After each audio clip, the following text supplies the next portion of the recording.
we go again into the wild of the unknown. Welcome back, Top 10 fam. And today we are giving you more of what you love. Because we love you, and you love us, and it's cute, I guess. From vanishing in thin air to appearing out of nowhere, all this and more will be featured in our top 10 list of top 10 real humans that might be from a parallel universe. Part 2. Let's dive in, shall we? And stay tuned at the end for comment shoutouts from part 1. And some of them are like,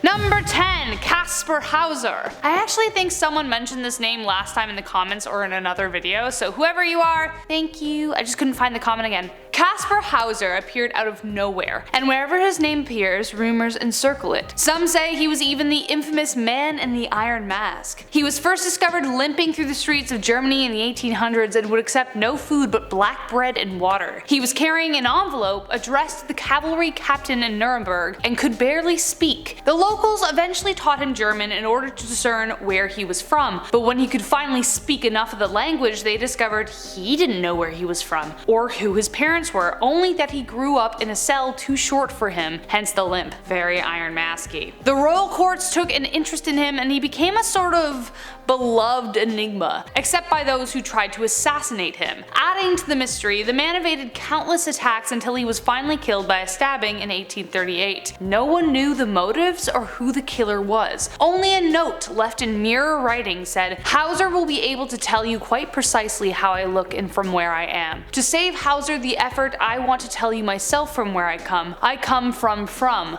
the Bavarian border on the river. I will even tell you the name MLA. Where did this man come from, and if it was where we think he came from, were there others? Others who wanted him dead. His tombstone reads, "Here lies Kasper Hauser, riddle of his time." Number 9, Gil Perez. I'm actually kind of jealous of this one. If I could have any superpower in the world, it would be teleportation, hands down. I think about this a lot actually. Want pizza for lunch? Boom! Italy. Need a little vacay beach time? Boom, baby! Gil Perez may have unlocked the secret to teleportation hundreds of years ago in the 1590s. The key is you have to be really, really tired. It's a wonder that this hasn't already happened to me. Gil Perez was acting as a sentry for the Governor General of the Philippines, which requires a lot of standing and waiting. While he was on duty, not doing a very good job evidently, he heard the general had been assassinated, and due to the long hours, he started to feel faint at the news and took a moment to brace himself and closed his eyes while leaning against the wall. When he opened his eyes, he was surrounded by soldiers in uniforms unlike his own, and after they arrested him, he realized he was in Mexico? He told them what had happened to his general, and when they discovered he was telling the truth, they sent him back via ship. Just how he got to Mexico is a mystery, but I will consider carrying my passport with me at all times, just in case this ever happens to me. Please? Come on, I want some ramen. Number 8, the Man From Lizbia. I mentioned the man from Torrid last time, well here is the Man From Lizbia. If you just arrived from a parallel universe, I bet you'd be a little confused as to what's going on. Parisian police found a man wandering around the city in 1905 that they decided to interrogate because they didn't know what the heck he was doing. He didn't speak the language, and when they asked where he was from, he said Lizbia. Sounds a lot like Lisboa or Lisbon, right? So they called in a translator from Portugal, but the man didn't speak Portuguese. In fact, he didn't speak any language they recognized, though it did follow the same patterns as most languages do. Eventually, the police had spent enough time with him and arrived at enough dead ends to decide to let the man go, but were committed to keeping an eye on him because they weren't getting safe vibes. They let him off with a warning, but almost as soon as they let him go, they never heard or saw him again. So where did he go? Into a parallel universe, traveling through space and time. Whoa, anyways. Number 7, Jerome of Sandy Cove. This is actually a pretty famous supernatural story here in Canada. The tale of Jerome of Sandy Cove. Like some others on this list, the event occurred in the 1800s in 1863. A boy had been walking on the beach and encountered an old man who appeared to be suffering. Very Great Expectations-y. The man couldn't speak English and only mumbled to the boy even after he was picked up and examined by authorities. His legs had been severed professionally at the knee, but no one knew how he got there, and it hadn't been done by anyone close by. They continued to try and communicate with him, and a woman named Jean-Nicolas, who was multilingual, tried to speak Latin, French, Italian, and Spanish, but there wasn't a glimmer from the man. The only thing they could barely make out was when the man mumbled something like Jerome. The man became a mystery and a local oddity all the way up until he passed away in 1912. There is even a real gravesite you can visit. How did a man with no legs and barely a name and no one to claim him end up on a beach alone? There's only one explanation, or several, depending how wild you want to get with it. You do you. Number 6. Utsoro Bune. This one could have a relationship to alien technology or interdimensional travel. There's a reason there's a might. You decide and I'll let the story speak for itself, shall we? The setting, 19th century Japan in a small village. According to scrolls recording the incident, a strange ship shaped like a rice bowl washed ashore. It had glowing lights inside and looked nothing like anything anyone had ever seen. Sounds like an alien ship crashed, right?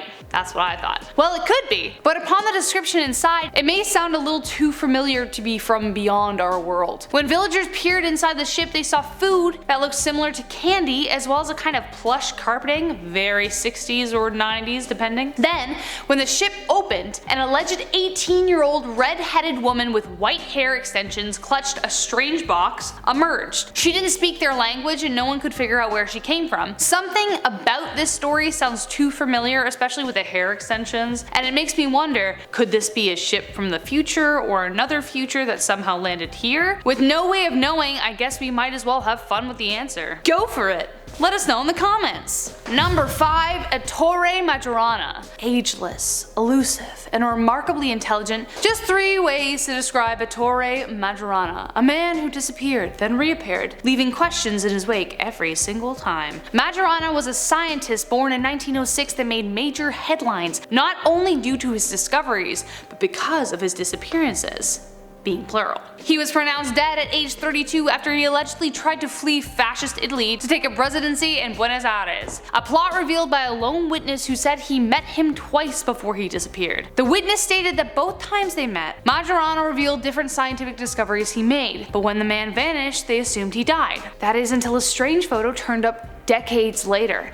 In it was clearly Ettore Majoranna, taken 20 years after he died, posing with another man and did not appear to have aged a single day. The photo was then re-evaluated in 2011 and it was confirmed that the man in it was in fact Majoranna. My question is, what was he researching and what did he learn? Is this a question of time travel, or was Majoranna able to figure out the impossible, interdimensional travel? Wherever he is, who knows if we will ever see him again. Number 4. David Lang. Okay, this one is definitely a case of interdimensional travel if I've ever heard one. Kind of. I just hope he's okay. In the 1880s, I feel like the 1800s was a weird time, because this is a very common, century for weird things to happen. Anyways, in the 1880s, David Lang, a simple farmer with an overall happy life, was expecting the arrival of his friend August Peck. On the day of his visit, he was expecting to see David greet him with open arms, but instead, a shrill scream cut through the air. As Peck approached the house, he saw, or rather didn't see, his friend slowly fade away into the air while he was walking towards them. But wait, it gets stranger. Peck reported seeing a strange circle form after Lang's figure had disintegrated, and that nothing ever grew in that area ever again. Lang's daughter didn't witness the event, but had heard her father call out to her while she was collecting firewood on the other side of the house. This sounds like something out of the TV show Fringe, if anybody ever watched that. For whatever reason, something cracked in the world that day, swallowing up a simple farmer, bringing him to a world we probably will never know, unless what happened to David Lang happens to you. Before we hit our top 3, do us a favor and smash that like button, and as always, remember to subscribe because it's nice and we like it. Number 3. Diderici's Disappearance. There have definitely been a few epic prison escapes in the past through various methods, you know, the old digging a hole with a spoon, bribing a few guards, planning an outside job. But Diderici managed to disappear into thin air. In 1815, Diderici was serving time in a Prussian prison for impersonating and extorting his dead employer. The prison was infamously heavily guarded and housed some of the most cunning prisoners in Europe, but no one has any explanation for how he escaped. On his way to the exercise yard, suddenly Diderici's shackles were empty. The man had disappeared into plain sight and left guards aghast as the shackles once around his wrists clattered to the floor. After several investigations, they finally ruled his disappearance as an act of God, or a crack in the space-time swallowed him up. I think both are equally likely. What do you think? Number 2. The Runner. This is the tale of James Worson, a man who loved to run, though some would say a little too much. He was a British shoemaker in the 1830s, see 1800s again, right? With a passion for running that made him famous in his town. Not only was he fast, but he had incredible stamina, qualities that led to a bet made with his friends that said he couldn't run on a 16-mile well-known trail without stopping. Worson was a betting man, so of course he took on the challenge with relish. It became a whole event. His friends brought a horse and carriage with them to travel with him to watch, but a few miles into the race, he vanished in front of their very eyes. Worson tripped and let out a piercing scream, but not due to pain. His friends reported seeing a look of terror on his face, unlike anything they'd ever seen, as if he saw something right in front of him that scared him to his core. Seconds later, he vanished into thin air. They searched the area extensively, got the police involved, but nothing. No trace was ever found of him ever again. That secret remains with Worson, wherever, whenever he is. And last but not least, we have our number 1 spot, Stephen Kubaki. Disappearances are never simple, but this one continues to boggle the minds of even the man who disappeared himself. In 1978, Stephen Kubaki was excited to take on the skiing trails near Lake Michigan, but when he still hadn't returned the following day, the search began. They searched for days, but the only traces they found led to one dead end after the other. The first discovery was a set of footprints where Kubaki said he was going, but they stopped right at the edge of a frozen lake, with no signs of further footprints or clues that the ice broke. Sure, it could have snowed over, but there was no little divots or anything like that. They just simply stopped. Next, they found his skis and his backpack, but no sign of the skier himself. Eventually, the search was called off, but his family held on to hope. A year later, they were rewarded when Stephen suddenly showed up at their doorstep, having little to no memory of what happened. He said earlier that day, he woke up hundreds of miles from where he disappeared in a field in Pittsfield. He was wearing clothes that weren't his, he had maps he didn't recognize, and a strange bag that also wasn't his. Stephen remained recluse and isolated after the incident and refused to undergo any offerings of hypnotic regression. Whatever happened, he had no desire whatsoever to remember it. Could it be that somehow Stephen traveled somewhere no one was supposed to go? It looks like not even Stephen will ever know. And that was our part 2 of top 10 real humans that might be from a parallel universe. Now it's time to move on to our comment shoutouts. This is from the last video, so get ready. Some of them are a doozy. Also, I want us, a few of you guys talked about a volume problem. I was filming at home at the time, so it could have been an audio issue in my apartment. I will look at that next time, so thank you. Greg Bay says, God. You can always tell a person who wants to get noticed or an acting gig, etc. when they start a YouTube channel and have a long intro showing themselves blabbering on before they actually get to the contents. Ouch. Ow! Whatever, Greg Bay. Wait, I didn't start it. I got hired at this YouTube channel, so. Joke's on you, Greg Bay! Number 2, Justin Cameron says, doesn't matter what parallel universe version of me you might run into, I will always be a loser, LOL. Justin Cameron, we will not tolerate that kind of talk. You are amazing, and I hope you have a wonderful day, okay? You are not a loser. You're amazing, okay? Number 3, Masterboy99. Somehow it takes my dad 20 years to find milk, but a few seconds to get a doppelganger. Priorities, I guess. Good for your dad. This one, man.